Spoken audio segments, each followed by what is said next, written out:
ప్రభుత్వ బ్యాంక్ ఉద్యోగులు సమ్మెలోకి వెళ్లనున్నారు. ఈ నెల 23 అర్ధరాత్రి నుంచి 25 అర్ధరాత్రి వరకు సమ్మె చేయనున్నారు.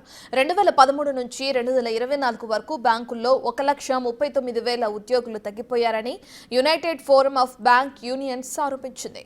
ఉద్యోగుల సమస్యలను పరిష్కరించి అన్ని విభాగాల్లో నియామకాలు చేపట్టాలని డిమాండ్ చేశారు. తాత్కాలిక ఉద్యోగులను పర్మనెంట్ చేయాలని అన్నారు.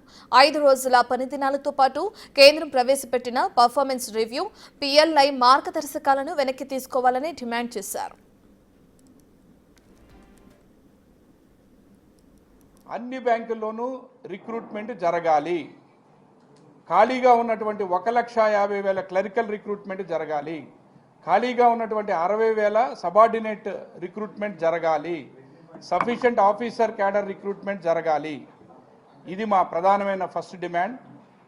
సెకండ్ డిమాండ్, IBA అన్ని బ్యాంకుల యొక్క మేనేజ్మెంట్స్ అగ్రీ చేసినా కూడా 5 డే బ్యాంకింగ్ గురించి గవర్నమెంట్ వెనక్కి వెళ్ళిపోవడం జరుగుతూ ఉంది. గవర్నమెంట్ ఇంకా ఆ ఫైల్ని క్లియర్ చేయలేదు.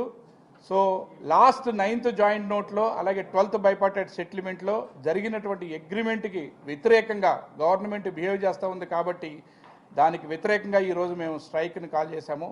మా ప్రధానమైన డిమాండ్ ఏంటంటే 5 day work week in banking industry.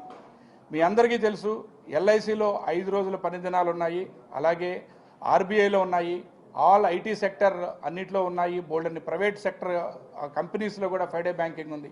Even European కంట్రీస్లో ఉన్నటువంటి కొన్ని కంట్రీస్ 4 డే వర్కింగ్ కోసం కూడా వాళ్ళు ప్రయత్నాలు చేస్తున్నారు. అలాంటి సిచ్యువేషన్లో ఉన్నటువంటి రోజుల్లో మా ప్రధానమైన డిమాండ్ని 5 డే బ్యాంకింగ్ డిమాండ్ని ఈరోజు గవర్నమెంట్ తిరస్కరిస్తూ ఉంది. అందుకే దానికి వ్యతిరేకంగా మేము ఈరోజు స్ట్రైక్ వెళ్ళదలుచుకున్నాము. 23 నుంచి 24, 25 2 రోజులు బ్యాంకు పని దినాలు స్ట్రైక్లో ఉంటాయి బ్యాంకులు.